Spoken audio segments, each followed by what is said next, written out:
تو انہوں نے تو دولہا کا چہرہ ہی نہیں دیکھا، تو دولہا کو لاتے ہی پہلے ہجڑوں کے ساتھ وہ خواجہ سراؤں کے ساتھ وہاں پر لے گئے دلہن کے، اور وہاں جو خواتین اور مستورات ہم سب کی مائیں بہنیں بیٹھی ہوتی ہے، وہاں سے تم نے دولہا کو پہلے انٹر کیا اور وہیں بٹھا دیا، وہیں شوٹنگ ووٹنگ سب کچھ کر لیا۔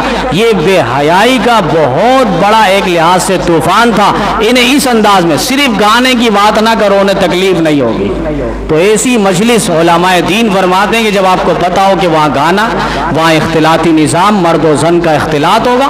اچھا مزے کی بات ہے، ہم جہاں مرد حضرات بیٹھے ہوئے تھے وہاں ایک خواتین کو ہم نے نہیں دیکھا، ایک خاتون کو، ایک عورت کو ہم نے وہاں نہیں دیکھا، لیکن عورتوں کی جہاں مجلسیں تھی، تقریب تھی، جہاں وہ پٹیشن میں سکون سے بیٹھے ہوئے تھے، وہاں ڈول والے پہلے پہنچے ہوئے تھے، بالکل پہلے اپنے ڈبوں کے ساتھ، آلات کے ساتھ پہلے بیٹھے ہوئے تھے۔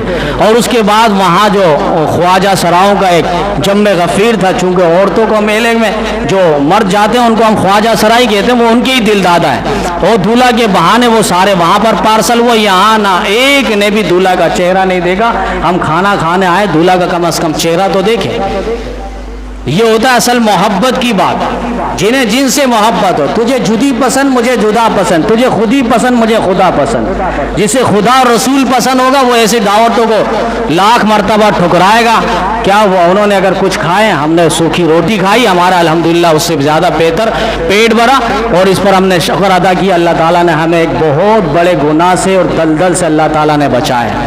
حیوانوں، چرندوں، پرندوں کے حقوق بھی بتلائے ہیں۔ اسلام کے جو حقوق ہے وہ دو حصوں پر منقسم ہے، ایک حقوق العباد اور دوسرا حقوق اللہ۔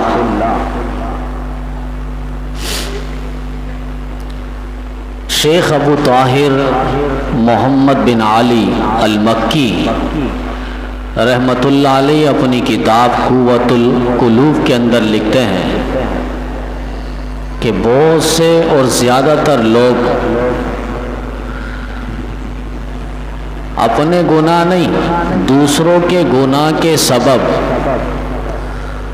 دوزخ کے ایندھن بنیں گے، اور بہت سے لوگ دوسروں کی نیکیوں کی وجہ سے جنت پہ داخل ہوں گے۔ شیخ ابو طاہر، شیخ ابو طالب محمد بن علی المکی رحمۃ اللہ علیہ کے فرمان کا مطلب یہی ہے کہ بہت سے لوگ اور زیادہ تر لوگ دوسرے کے گناہ کے سبب جہنم میں جائیں گے، یعنی اس نے بہت سارے لوگوں کو یہ دل آزاری کی اور انہیں برا بھلا کہا، انہیں گالم گلوچ کیا، ان کے ساتھ اس نے حسد کیا، چغل خوری کی، ان کی غیبتیں کی اور ان کی عیب جوئی کی۔ اس وجہ سے یہ شخص جہنم میں جائے گا، اور اکثر اور بیشتر لوگ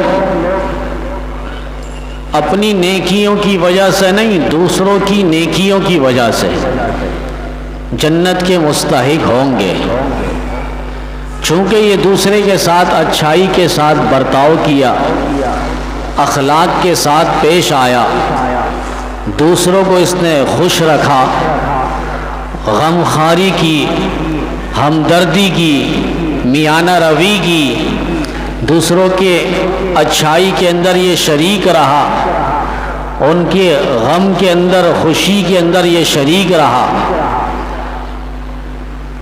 تو اس وجہ سے دوسرے کے ساتھ اس نے جو نیکیاں کی، وہ نیکیوں کے سبب یہ جنت پہ داخل ہوگا۔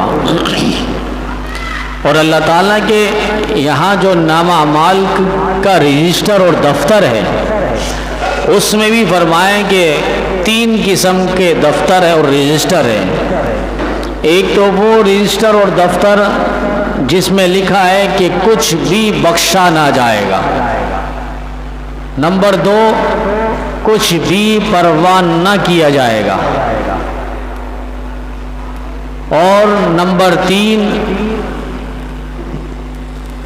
اس وقت تک جب تک دوسرا اسے معاف نہ کر دے تب تک اس کی معافی نہیں ہوگی. پہلا دفتر اور رجسٹر میں جو لکھا ہے کہ اس شخص کی بخشش نہیں ہوگی، بالکل نہیں ہوگی.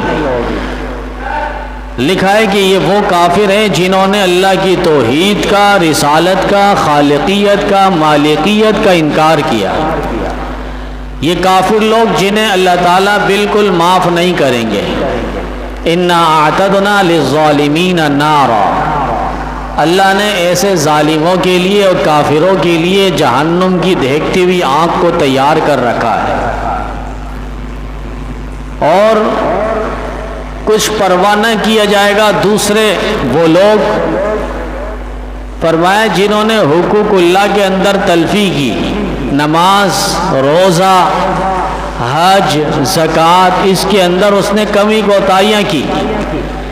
اب اللہ تعالیٰ اپنی رحمت سے اور فضل سے، عنایت سے، کرم سے، رحم سے اگر معاف کرنا چاہے تو اس کی معافی ہو جائے، اور اگر اللہ پکڑنا چاہے تو اس کی پکڑ ہو جائے.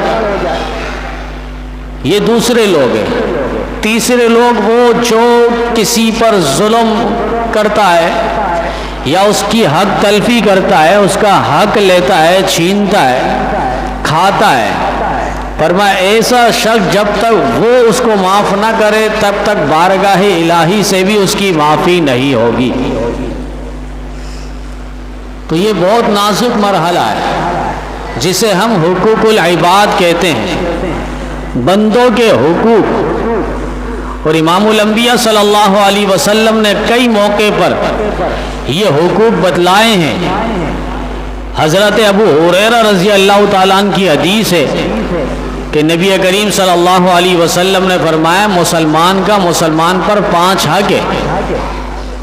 اب یہاں پر صرف 5 حق یہی نہیں کہ یہی 5 حق ہے، باقی اس کے علاوہ کوئی حق نہیں، ایسا نہیں ہے.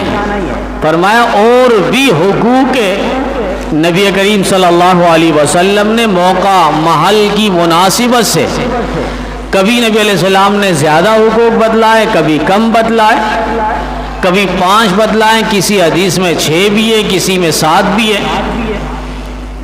تو وہ 5 حقوق جو ہے مسلمان کے مسلمان پر ہے. رد السلامی، فرمایا کہ سلام کا جواب دینا. اور قرآن کریم کے اندر بھی اللہ نے فرمایا جب تمہیں سلام کوئی کہے تو اس کا جواب دو. وَإِذَا حُيِّيتُم بِتَحِيَّةٍ فَحَيُّوا بِأَحْسَنَ مِنْهَا أَوْ رُدُّوهَا، احسن طریقے سے، بہترین طریقے سے، خوبصورت طریقے سے فرمایا اس کو جواب دو. اگر اس نے آپ کو السلام علیکم کہا تو آپ جواب میں وعلیکم السلام ورحمۃ اللہ وبرکاتہ، یہ احسن طریقہ ہے. یا قرآن کریم کہہ رہا ہے او ردوہا، یا جتنا اس نے کہا آپ اتنا ہی لوٹا دو. اگر اس نے السلام علیکم کہا تو آپ جواب میں وعلیکم السلام کہہ دو. نبی علیہ السلام تشریف فرما ہے، مجلس میں ایک شخص آتا ہے اور وہ آ کر کہتا السلام علیکم. نبی علیہ السلام کو یہ سلام کر کے بیٹھ جاتا ہے. نبی علیہ السلام جواب میں وعلیکم السلام کہہ دیتے ہیں. پھر دوسرا شخص آتا ہے، اس پہلے شخص کو نبی علیہ السلام نے فرمایا کہ اس نے 10 نیکی کمائی.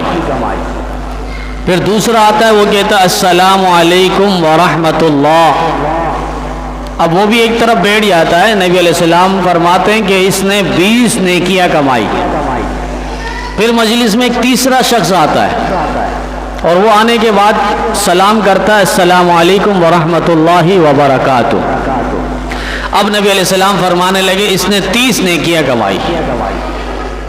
اب بیٹھے بیٹھے نبی علیہ السلام فرما رہے ہیں کہ نیکیاں کمانے کا ایک بہترین ذریعہ افشوا السلام، جتنا ہو سکے اس سلام کو پھیلاؤ. حدیث کی کتابوں میں لکھا ہے کہ درخت آ جائے، پتھر آ جائے، دیوار آ جائے، مکان آ جائے، پھر آپ کی ملاقات دوست کے ساتھ ہو جائے، پھر سلام کرو۔ ابھی آپ سلام کر کے گئے، وہ پیچھے گلی سے واپس نظر آ گیا، پھر سلام کا موقع مل جائے، موقع سلام کریں۔ فرمایا کہ پہچانو یا نہ پہچانو، پھر بھی تم اس سے سلام کرو۔ پہچانو یا نہ پہچانو، سلام کو عام کرو، آپس کی نفرتیں ختم ہوگی۔ یہ حقوق جو بتلائے گئے ہیں، یہ در حقیقت ایک لحاظ سے محبت کی نشانی ہے، اور آپس میں ایک پیار ہے، الفت کو فروغ دینا ہے۔ ہاں، جس کے بارے میں آپ کو کنفرم پتہ ہے کہ یہ شخص جو ہے مسلمان نہیں ہے، ہمارے ساتھ رہتا ہے، مسلمان نہیں ہے، کرسچن ہے، عیسائی مذہب سے اس کا تعلق ہے، مسلمان نہیں ہے، تو آپ فرمائیں کہ اس کو آپ سلام میں پہل نہ کریں، یعنی پہلی ڈائریکٹ آپ سلام نہ کریں۔ اگر وہ آپ کو سلام کرتا ہے تو اس کا بھی حدیث میں جواب موجود ہے۔ اگر آپ کے ساتھ دوست یاری میں، تعلق میں، پڑوسی میں رہتے ہوئے اس نے آپ کو سلام کر دیا، کسی کافر نے، عیسائی مذہب سے تعلق ہے، السلام علیکم کہہ دیتا ہے، تو آپ جواب میں وعلیک وعلیک اتنا آپ کہہ دیں۔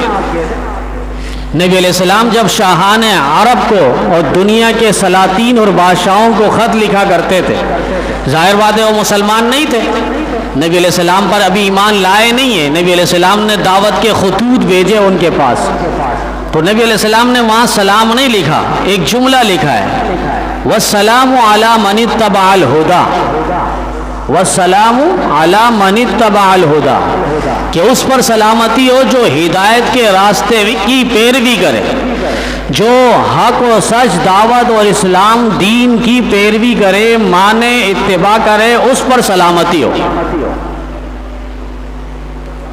جواب میں وعلیکم، بس اتنا کافی ہے، لیکن سلام پر پہل نہ ہو۔ مسلمان ہیں، آپ سلام کریں، کوئی مشرک اور بدعتی ہے تو تعظیماً وہاں بھی سجدہ نہ کرے، سلام نہ کرے۔ حدیث پاک کے اندر واضح الفاظ ہے، نبی علیہ السلام نے فرمایا من وقر صاحب بدعہ فقد ہدم الاسلام۔ یہ اپنے گھر کی اور جنگ اخبار کی میں رپورٹ نہیں دے رہا، بعض یہ بات سمجھتے نہیں ہیں، ویسے ہی کھڑے ہو کے کہتے ہیں مولوی اپنی باتیں کر رہا ہے۔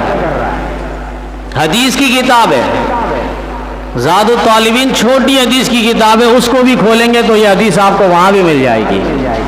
من وقر صاحب بدعہ، جس نے کسی بدعت والے کی تعظیم کی، بدعت کہتے ہیں جو دین میں نئی چیز نکالے، دین میں نئی چیز نکالے، دنیاوی چیزیں تو بنتی رہے گی، جب آپ ان سے سوال کرو گے بھائی دین میں تو یہ بات بھی نہیں تھی، آپ دین میں یہ چیزیں کیوں نکال رہے ہیں؟ قبر پہ اذان نبی علیہ السلام کے دور میں نہیں ہوتی تھی، اذان سے پہلے ٹکڑے لگانا نبی علیہ السلام کے زمانے میں نہیں تھا۔ یہ سب باتیں جب آپ کریں گے، آگے سے وہ آپ کو جواب دے گا بھائی نبی علیہ السلام کے دور میں تو یہ اسپیکر بھی نہیں تھا، یہ لاؤڈ اسپیکر بھی نہیں تھا، یہ پنکھے بھی نہیں تھے۔ اب آپ چپ ہو جائیں گے، بات تو صحیح کہہ رہا ہے بابا، ہم نے کہا دین میں نئی چیز، یہ دنیاوی چیز ہے، لاؤڈ اسپیکر، پنکھے دنیاوی چیز ہے، دنیا میں تو نئی نئی چیزیں بنتی رہے گی۔ قرآن کریم کے اندر اللہ نے فرمایا وَيَخْلُقُ مَا لَا تَعْلَمُونَ، کہ تمہارا رب وہ پیدا کرے گا جو تمہارے کو علم میں بھی نہیں ہے۔ نبی علیہ السلام کے زمانے میں ریل گاڑی نہیں تھی، ہوائی جہاز نہیں تھا، یہ طیارہ نہیں تھا، تو یہ کیا بدعت ہے؟ یہ گناہ ہے۔ کوئی اس پہ سوار ہو کے جائے اور دوسرے ملک پہ یا حج اور بیت اللہ عمرہ شریف ادا کرنے کے لیے جائے تو کیا گناہ ہے؟ گناہ نہیں ہے، یہ دین میں نئی چیز ہے اور دنیا میں نئی چیز ہے، اور دنیا کی نئی چیزیں بنتی رہے گی۔ کبھی کسی مولوی نے یہ فتویٰ نہیں دیا کہ پنکھے کے نیچے کھڑے ہو کے نماز پڑھو گے تو آپ کو 50 گنا زیادہ ثواب ملے گا، اور اگر پنکھے کے بغیر پڑھو تو آپ کو 100 گنا زیادہ، کیونکہ آپ تکلیف زیادہ برداشت کر رہے ہو۔ ایسا کوئی فتویٰ نہیں ہے، یہ دنیاوی چیزیں ہیں اور دنیاوی چیزیں بنتی رہے گی، کبھی پنکھا ہاتھ والا، کبھی یہ والا پنکھا، کبھی اے سی۔ تو بات چل رہی ہے دین کے اندر کہ دین میں نئی چیز نکالے، ایسے بدعتی اور مشرک کو آپ نے اگر سلام کیا تو ایسا ہے جیسے اسلام کی عمارت کو، بنیاد کو، مکان کو آپ نے گرا دیا۔ من وقر صاحب بدع فقد ہدم الاسلام۔ تو سلام کو پھیلاؤ، چھوٹا ہو بڑا ہو، فرمایا کہ بڑوں کو سلام کریں، جو بڑوں کے احترام نہیں کرتا، چھوٹوں پر شفقت نہیں کرتا اور علماء دین کا اکرام نہیں کرتا، نبی علیہ السلام نے فرمایا وہ مجھ سے نہیں ہے، فلیس منا، فلیس من جماعتنا، فلیس من طریقتنا، فلیس من امتنا۔ نبی علیہ السلام بتلا رہے ہیں وہ میری امت سے نہیں، وہ میری جماعت سے نہیں، وہ میری سنت اور طریقے کے اور راستے سے نہیں ہے۔ ابھی مچھلی بازار لگ جائے گی، یہ ساری جنہیں آنا ہے وہ نہیں آتے، یہ سارے بچے آگے بیٹھ گئے اور یہ کام کی باتیں ہوتی، صرف ترخانے والی بات نہیں ہوتی۔ صدر صاحب بھی کہتے بس جلدی ختم کر دو۔ اب وہ یہ جو باقی مساجد کے اندر یہی سب کچھ ہو رہا ہے، بس وہ امام بھی چاہتے ہیں کہ بس جلدی جلدی نمازیں پڑھا اور چھٹی کریں، ہمیں کام کاج میں جانا ہوتا ہے۔ اسی لیے تو ہمارے شیخی و سندی اعظم مولانا مفتی ظفر علی خان صاحب رحمہ اللہ، جنہوں نے ٹوک انداز میں فرمایا تھا جنہوں نے جمعے کی چھٹی کو قتل کیا، رہتی دنیا تک نسل در نسل وہ سارے عبرتناک موت کے اندر اور ثانیے کے اندر رہیں گے۔ جمعے کی چھٹی کو انہوں نے بین الاقوامی طور پہ ختم کیا۔ قرآن کریم آپ اٹھائیے، آپ کو ہفتے کی کوئی صورت نظر نہیں آئے گی، اتوار کی صورت نظر نہیں آئے گی، پیر منگل بدھ جمعرات یہ صورتیں نظر ہیں، سورۃ الجمعہ آپ کو نظر آئے گی جس کے اندر اللہ تعالیٰ نے فضیلتیں بیان کی ہیں کہ کاروبار تک منع ہے، اسی لیے تو تاکہ جمعے کا اہتمام ہو۔ صحابہ کرام کی 3 جماعتیں تھیں، عشاء پڑھی مسجد نبوی میں ٹھہر گئے، کل جمعہ ہے ہمیں تیاری کرنی ہے، بیٹھ کر ابھی سے اللہ کو منانے کے لیے بیٹھ گئے۔ پھر دوسری جماعت ہوتی جو فجر کی نماز پڑھتے مسجد نبوی میں بیٹھ جاتے۔ پھر تیسری جماعت ہوتی جن کو فقر و فاقہ کی زندگی چل رہی تھی، محنت کش لوگ تھے، وہ زوال کے وقت 12 بجے جمعے کی نماز کے لیے مسجد نبوی میں شریک ہوتے تھے۔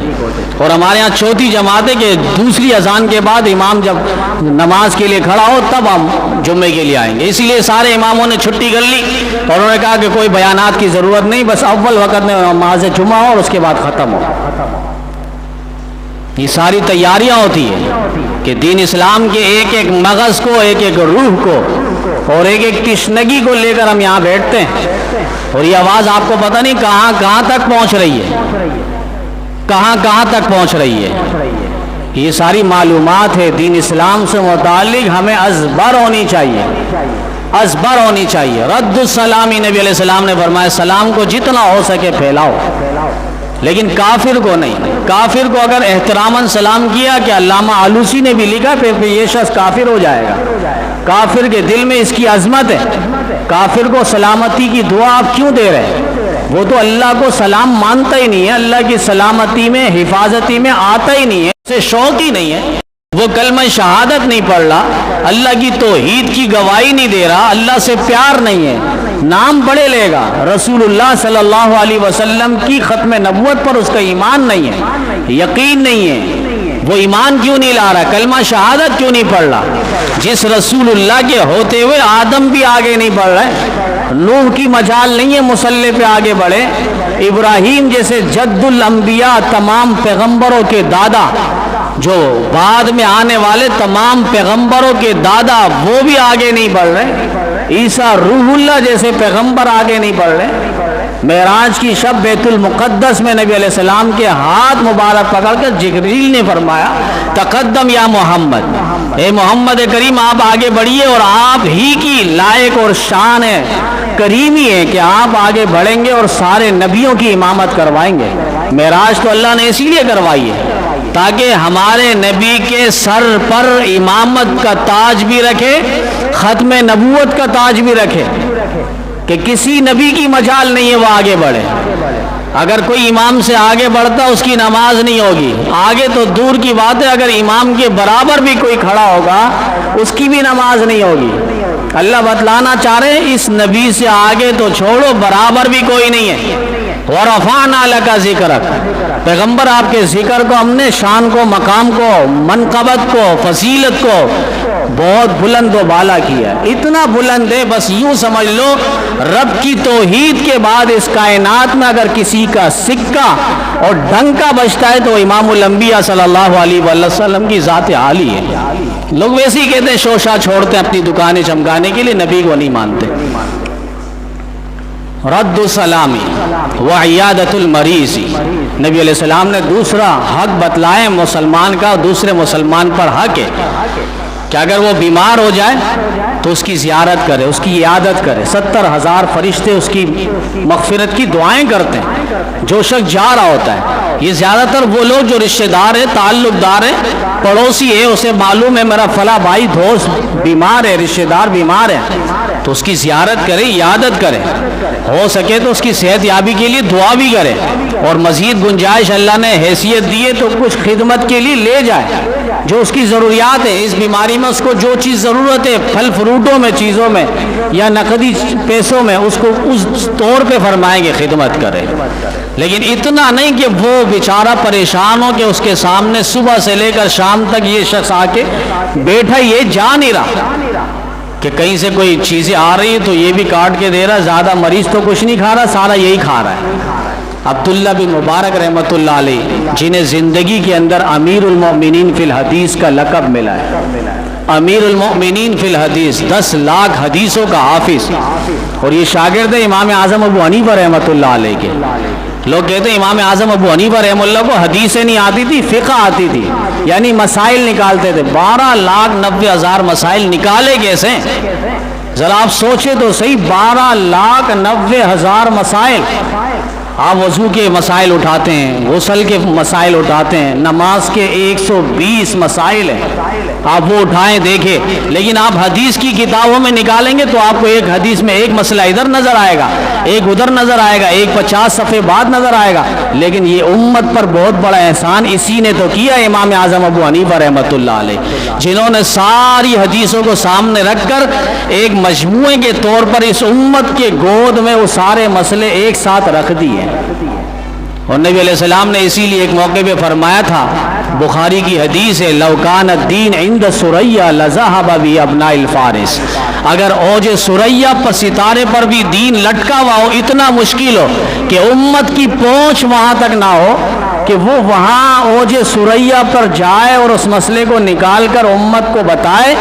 فرمایا کہ یہ طاقت اور یہ ملکہ، یہ سعادت، یہ لیاقت اگر کسی کو ہے تو فارس کی طرف نبی علیہ السلام نے اشارہ فرمایا، وہاں ایک نوجوان عالم دین پیدا ہوگا اور وہ مسئلے کو نکال کر امت کی گود میں رکھ کر کھول کے واضح کر کے رکھ دے گا.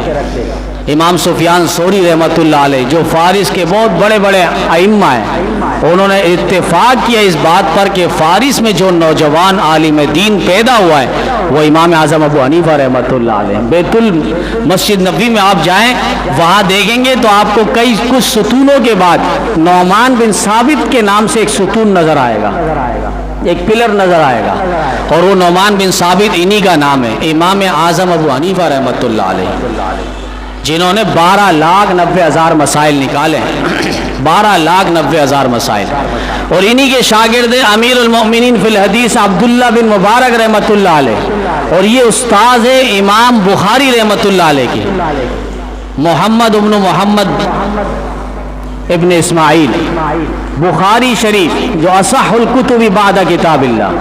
اتفق العلماء کہ تمام علماء کا اتفاق اس بات پر کہ قرآن کریم کے بعد اس روئے زمین پر سب سے اچھی اور سچی اور بہترین کتاب وہ بخاری شریف ہے. بخاری شریف امام بخاری رحمہ اللہ لکھ رہے ہیں، اور وہ امام بخاری کے استاذ ہیں امیر المؤمنین فی الحدیث حضرت حافظ عبداللہ بن مبارک رحمۃ اللہ علیہ، اور وہ شاگرد امام اعظم ابو حنیفہ رحمۃ اللہ علیہ کے. 17 صحابہ کرام کی زیارت کی، حدیثیں لی امام بخاری امام اعظم ابو حنیفہ رحمہ اللہ نے. 2 واسطے آتے ہیں کہ انہوں نے اپنے شیخ سے حدیث سنی، اور انہوں نے ڈائریکٹ عبداللہ ابن مسعود رضی اللہ تعالیٰ عنہ سے حدیث سنی، اور انہوں نے ڈائریکٹ محمد الرسول اللہ صلی اللہ علیہ وسلم سے حدیث سنی. کہ امام اعظم ابو حنیفہ نے شیخ ابراہیم النخعی رحمہ اللہ، پھر انہوں نے حدیث سنی عبداللہ بن مسعود رضی اللہ، پھر انہوں نے حدیث سنی نبی کریم صلی اللہ علیہ وسلم سے، دو واسطوں سے۔ یہ قریب اتنا واسطہ جو ہوتا ہے اس کو سند کے اعتبار سے بہت اعلیٰ قسم کا سند اور حدیث کہا جاتا ہے۔ تو امام اعظم ابو حنیفہ رحمہ اللہ کی یہ شاگرد ہے عبداللہ بن مبارک رحمۃ اللہ علیہ، بیمار ہے، طبیعت ناساز ہے، نکاہت اور کمزوری ہے۔ ایک شخص آتا ہے اور آنے کے بعد کافی دیر تک وہ بیٹھا رہا، جانے کا نام نہیں لیتا، دوسرے آتے ہیں، ملاقات کرتے ہیں، چلے جاتے ہیں، حال احوال پوچھتے ہیں، دعائیں دیتے ہیں، یہ شخص جانے کو نام نہیں لیتا۔ پھر خود کہنے لگا عبداللہ بن مبارک رحمہ اللہ سے کہ لوگ بہت آ رہے ہیں، ایسا نہ کروں کہ دروازہ ہی بند کر دوں۔ تو عبداللہ بن مبارک رحمہ اللہ فرمانے لگے جی ہاں، مجھے تکلیف بہت ہو رہی ہے، ملاقاتوں کا سلسلہ روک دیا جائے اور دروازہ آپ باہر سے بند کر دیں۔ دروازہ وہ باہر سے بند کرے گا، ظاہر بات ہے اب وہ خود اندر نہیں آ سکتا، تو حضرت نے یہ بتلانا تھا کہ تم ہی باہر نکلو۔ تو اتنی پریشانی نہ ہو، عیادت کے لیے گئے، حال احوال ماحول دیکھیں کہ اس ہاسپٹل کے اندر ملاقات کا سلسلہ ہے بھی یا نہیں، کوئی مریض کو اور ان کے رشتہ داروں کو کوئی تکلیف تو نہیں ہوگی، پوچھ کر ملاقات کر لیا جائے۔ تو عیادت المریض ہی، مریض کی عیادت کرنا یہ مسلمانوں کا حق ہے، پڑوسیوں کا حق ہے، رشتہ داروں کا، تعلق داروں کا حق ہے۔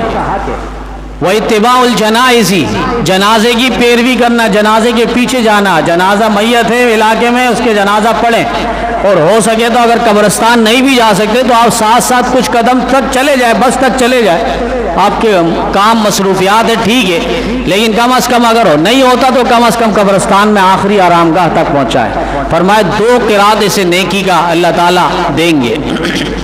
میت کی جنازے کی پیروی کرنا، بعض آپ دیکھتے ہیں یہ شوشہ پتہ نہیں انہوں نے کہاں سے نکالا ہے کہ جنازہ اٹھاتے ہیں اور لے کر جا رہے ہوتے ہیں۔ وہ ہندوؤں کا جب زمانہ تھا، مسلمان ہندوؤں کے ساتھ رہتے تھے پاک بر صغیر کے، اس وقت مسلمانوں نے اپنے جنازے کو فرق رکھنے کے لیے یہ نعرہ لگایا تھا کہ ہندو اپنے میت کو جب لے کر جاتے تھے وہ کہتے تھے رام جیے، رام رام کے جیے، اس طرح کے الفاظ کہتے تھے۔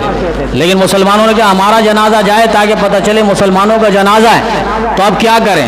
تو انہوں نے کہا کہ پیچھے نعرہ تشہد لگائیں گے، کلمہ شہادت یہ نعرہ لگائیں گے تاکہ ہمارے جنازے میں اور ان کے جنازے میں فرق رہے۔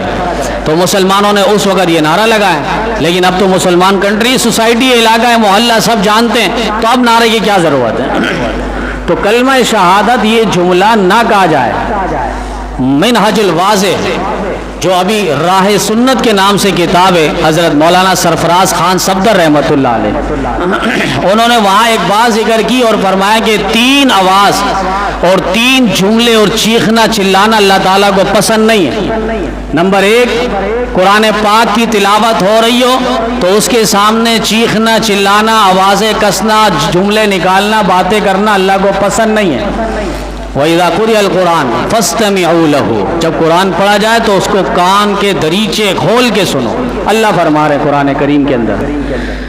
تو یہاں ایک تو یہ ہو گیا۔ دوسرا موقع فرمائیں کہ جہاد کا میدان ہے اور دشمن سے مقابلہ چل رہا ہے، وہاں آپ آواز نہ لگائیں، ساتھی ادھر ادھر ہو جائیں گے، تتر بتر ہو جائیں گے، نقصان زیادہ ہوگا۔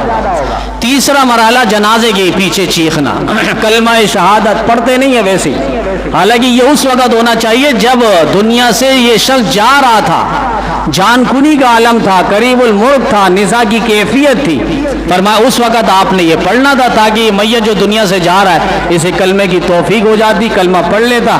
تو نبی علیہ السلام کی حدیث اس پر صادق آتی کہ نبی علیہ السلام نے فرمایا کہ من کانا آخر کلام لا الہ الا اللہ دخل الجنہ، جس کا آخری کلمہ لا الہ الا اللہ ہوگا وہ جنت پہ داخل ہوگا۔ تو یہ مریض کی جنازے کی اتباع کا مطلب یہ ہے کہ آپ ساتھ ساتھ اس کی پیروی کریں، جنازہ پڑھیں اور آخری آرام گاہ تک اس کو پہنچانے کی کوشش کریں۔ وہ اتباع الجنائز و تشمیت العاطس، چھینک کے جواب میں فرمایا کہ کسی مسلمان کو چھینک ہو جائے وہ الحمدللہ کے ساتھ والا جو سن رہا ہے اس کی آواز آ رہی ہے وہ جواب میں یرحمک اللہ کہہ دے، واجب ہے یرحمک اللہ کہنا۔ الحمدللہ تو اس لیے کہ اس کے دماغ کو اللہ تعالیٰ نے فریش کیا فضلات سے، بخارات سے، دیگر اور چیزوں سے جو اس کا دماغ بند تھا اللہ تعالیٰ نے اس کو کھول دیا ہے، تو وہ الحمدللہ پڑھے۔ ایک اور وجہ کتابوں میں لکھی ہے کہ اب جب وہ چھینک آ رہی ہوتی ہے، وہ چھینک میں آپ دیکھیں اس کا ایک ڈرونی شکل بن جاتا ہے، اگر اس وقت اس کی کیمرے سے تصویر لے لی جائے تو اس کو بھی دکھائیں گے تو وہ ڈر جائے گا۔ چھینک کے وقت آنکھیں اور چہرہ اور پیشانی اس قدر گتھم گتھا ہو جاتا ہے کہ اس وقت کا اگر تصویر لے لی جائے، اسے دکھا دی جائے تو یہ بھی نہ دیکھے۔ تو فرمائیں کہ چھینک کے بعد اللہ تعالیٰ نے جو اس کا چہرہ واپس حالت پہ بہترین حالت میں لوٹایا ہے تو اب الحمدللہ پڑھے۔ وَتَشْمِيتُ الْعَاطِسِ، چھینک اللہ کی طرف سے اور یہ رحمت خداوندی ہے، اور جمائی جو ہے یہ فرمائے کہ شیطان کی طرف سے، اور اللہ تعالیٰ کو جمائی پسند نہیں ہے۔ نیند سے پہلے جو آوازیں آتی ہے اور پھر یہ ہاتھ رکھتا نہیں اور ہاں کر رہا ہوتا ہے، اس پہ شیطان ہنس رہا ہوتا ہے، بخاری شریف کی حدیث ہے۔ فرمایا جب جمائی آئے تو آپ سیدھا ہاتھ سیدھا رکھ لیں، الٹا ہاتھ الٹا رکھ لیں۔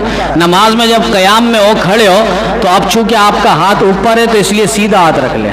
جب رکوع میں ہو یا سجدے میں ہو تب آپ دونوں ہاتھ سے فارغ ہے تو الٹا ہاتھ رکھ لیں، اس سے شیطان کو زیادہ تکلیف ہوتی ہے۔ وَتَشْمِيتُ الْعَاطِسِ، یہ چھوٹے چھوٹے آداب ہیں، ہم خود بھی سیکھیں، گھروں میں بھی بچوں کو بھی بتائیں۔ ہوتا یہ کہ ہم نہ خود سیکھ رہے ہوتے ہیں، نہ ہمیں پتہ ہوتا، نہ بچوں کو ہم بتاتے ہیں، اور کسی کے سامنے چھینک نہ ہو، یہ بھی بے ادبی ایک لحاظ سے گستاخی کے زمرے میں کہ وہ سارے فضلات وہ اس کے منہ پہ مار رہا ہوتا ہے۔ وَتَشْمِيتُ الْعَاطِسِ وَإِجَابَةُ الدَّعْوَةِ، آخری فرمایا کہ دعوت کو قبول کرنا۔ یہاں تک کہ حدیث نبی علیہ السلام نے فرمایا کہ جس کو دعوت ولیمہ ملے اور وہ اس کو قبول نہ کرے فقد عصى اللہ ورسولہ، اس نے اللہ کی نافرمانی کی، رسول اللہ کی نافرمانی کی۔ اس لیے دعوت ولیمہ چونکہ سنت ہے لہذا اس میں شرکت لازمی ضروری ہے۔ کوئی اگر مصروفیات نہ ہو تو فرمایا وہاں پہ شرکت کریں، لیکن اگر وہاں آپ کو اندازہ ہے یہ خرابیاں برائیاں ہیں وہاں پر، نہ وہاں پارٹیشن ہے، نہ وہ آپ گانوں کو روکنے کا کوئی ذریعہ اور آلہ ہے، اور وہاں اختلاط کا ایک نظام ہے، وہاں گانے بجائے جائیں گے اور دولہا دلہن کو اسٹیج پہ لا کر ڈانس کروایا جائے گا، ایک شوٹنگ کروایا جائے گا، یعنی بہترین اور پیارا جیسا نام رکھتے ہیں شوٹنگ۔ اب ایک دعوت ولیمہ کا ہم نے انکار کیا کیونکہ وہ برات میں انہوں نے ساری شرارتیں کر لی تھی، ولیمے کی دعوت پر کال کی کہ بھائی وہاں گانا تو نہیں بجے گا، تو انہوں نے کہا کہ گانا تو بجے گا چاہے کسی نے آنا ہو یا نہ آنا ہو، ہمیں کسی آنے اور نہ آنے کی کوئی فکر نہیں ہے۔ ہم نے کہا ڈائریکٹ ان کو کہہ دو جو اللہ اور اس کے رسول کی نافرمانی کرے گا ایسی مجلس میں اور تقریب میں ہم بھی آنا نہیں چاہتے۔ جو نبی علیہ السلام جا رہے انس کے ساتھ اور راستے میں یہ آواز آئی گانے کی، نبی علیہ السلام نے انگلی مبارک کانوں پہ رکھ دی اور آگے نکل پڑے، پھر آواز آ رہی ہے، انس آواز آ رہی ہے؟ نبی علیہ السلام کو جواب دیا جی ہاں آواز آ رہی ہے۔ نبی علیہ السلام پھر آگے گئے، پھر آگے تشریف کے بعد نبی علیہ السلام نے پوچھا وہ منحوس آواز آ رہی ہے؟ تو نبی علیہ السلام کو جواب دیا نہیں۔ اس کے بعد نبی علیہ السلام نے فرمایا جب میری امت اس رقص و سرور اور محفل اور گانوں میں آلات پہ لگ جائے گی اللہ کی زمین پھٹ کے ان کو نگل جائے گی۔ کیا محبت ہے گانے کے بغیر، کیا رخصتی نہیں ہوئی؟ ہم نے کہا اتنا نہیں بولو، صرف انہیں تکلیف ہو، صرف گانے کی وجہ سے ہم تمہاری دعوت پہ نہیں آ رہے، انہیں تکلیف ہو، بے حیائی تھی، انہیں تکلیف ہو، مرد و زن کا اختلاط تھا، انہیں تکلیف ہو وہاں پٹیشن برائے نام تھا، انہیں تکلیف ہو کہ دولہا صاحب کو لائے ایک گیٹ سے اور دلہن کے انٹری میں لے گئے، یہاں دولہا والوں کو دیکھنے کے لیے جو سینکڑوں لوگ آئے تو انہوں نے تو دولہا کا چہرہ ہی نہیں دیکھا، تو دولہا کو لاتے ہی پہلے ہجڑوں کے ساتھ وہ خواجہ سراؤں کے ساتھ وہاں پر لے گئے دلہن کے، اور وہاں جو خواتین اور مستورات ہم سب کی مائیں بہنیں بیٹھی ہوتی ہے وہاں سے تم نے دولہا کو پہلے انٹر کیا اور وہیں بٹھا دیا، وہیں شوٹنگ موٹنگ سب کچھ کر لیا۔ یہ بے حیائی کا بہت بڑا ایک لحاظ سے طوفان تھا۔ انہیں اس انداز میں صرف گانے کی بات نہ کرو، انہیں تکلیف نہیں ہوگی۔ تو ایسی مجلس علماء دین فرماتے ہیں کہ جب آپ کو پتا ہو کہ وہاں گانا، وہاں اختلاطی نظام، مرد و زن کا اختلاط ہوگا۔ اچھا مزے کی بات ہے ہم جہاں مرد حضرات بیٹھے ہوئے تھے وہاں ایک خواتین کو ہم نے نہیں دیکھا، ایک خاتون کو, ایک عورت کو ہم نے وہاں نہیں دیکھا. لیکن عورتوں کی جہاں مجلسیں تھی, تقریب تھی, جہاں وہ پٹیشن میں سکون سے بیٹھے ہوئے تھے, وہاں ڈول والے پہلے پہنچے ہوئے تھے, بالکل پہلے اپنے ڈبوں کے ساتھ, آلات کے ساتھ پہلے بیٹھے ہوئے تھے. اور اس کے بعد وہاں جو خواجہ سراؤں کا ایک جم غفیر تھا, چونکہ عورتوں کو میلے میں جو مرد جاتے ہیں ان کو ہم خواجہ سرائی کہتے ہیں, وہ ان کے ہی دل دادا ہے. اور دولہا کے بہانے وہ سارے وہاں پر پارسل ہوا, یہاں نہ ایک نے بھی دولہا کا چہرہ نہیں دیکھا. ہم کھانا کھانے آئے, دولہا کا کم از کم چہرہ تو دیکھیں. یہ ہوتا ہے اصل محبت کی بات. جنہیں جن سے محبت ہو, تجھے جدی پسند مجھے جدا پسند, تجھے خودی پسند مجھے خدا پسند. جسے خدا اور رسول پسند ہوگا وہ ایسی دعوتوں کو لاکھ مرتبہ ٹھکرائے گا. کیا وہ انہوں نے اگر کچھ کھائے, ہم نے سوکھی روٹی کھائی, ہمارا الحمدللہ اس سے زیادہ بہتر پیٹ بھرا, اور اس پر ہم نے شکر ادا کیا. اللہ تعالیٰ نے ہمیں ایک بہت بڑے گناہ سے اور دلدل سے اللہ تعالیٰ نے بچایا. تو کم از کم ہم کوشش کریں مسلمانوں کے جو حقوق بنیادی جو بتلائے گئے, اللہ تعالیٰ ہم سب کو اس پر عمل کی توفیق عطا فرمائے. ایک مسئلہ جو یہاں پر آیا ہوا ہے کہ وہ کسی صاحب کا ایک تھیلا رہ گیا تھا, اور اس تھیلے کے اندر موزہ وغیرہ اور کچھ چیزیں ہیں, اہم چیزیں. تو اب وہ اگر وہ نشانی بتائیں گے تو وہ تھیلا ان کا حوالے کر دیا جائے گا صرف 3 دن کا, چونکہ 10 دن سے تقریباً یہ تھیلا موجود ہے. اس کے اندر ساکس, موزے وغیرہ ہیں اور دیگر اور کچھ اہم چیزیں ہیں. تو اگر وہ نشانی بتلائیں گے تو وہ اپنی چیزیں لے جائیں گے.